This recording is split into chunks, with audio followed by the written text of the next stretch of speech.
কবুতর উড়িয়ে বাংলাদেশে চ্যাম্পিয়ন হলেন মধুখালীর ছেলে কামরুল হাসান জনি। মধুখালী প্রতিনিধি।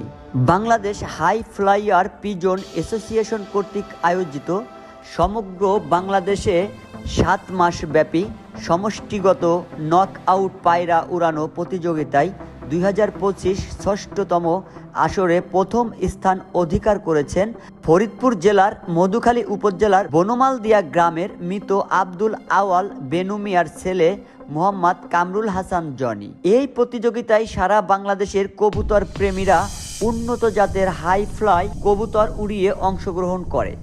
যে ব্যক্তি তার কবুতর সর্বোচ্চ ঘন্টা আকাশে উড়াতে পারবে তাকেই বিজয়ী বলে ঘোষণা করা হয়। এতে কামরুল হাসান জনির রেজাল্ট 30 ঘন্টা 53 minute. High flyer pigeon association কর্তৃক একটি বিচারক টিম গঠন করা হয় এবং তারা এটি সার্বক্ষণিক মনিটরিং করে বিচার কাজ সম্পূর্ণ করেন।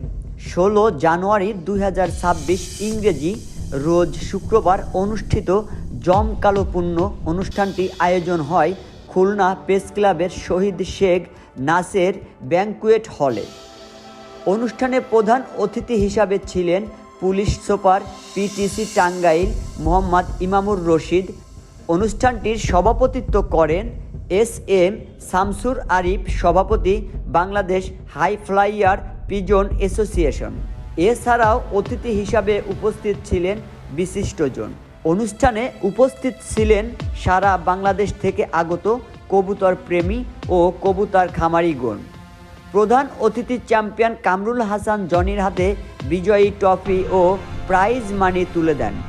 জনির এই সফলতায় তার বন্ধু ও শুভাকাঙ্ক্ষী এবং কবুতর পালনকারী ব্যক্তিরা তাকে শুভেচ্ছা ও অভিনন্দন জানিয়েছে।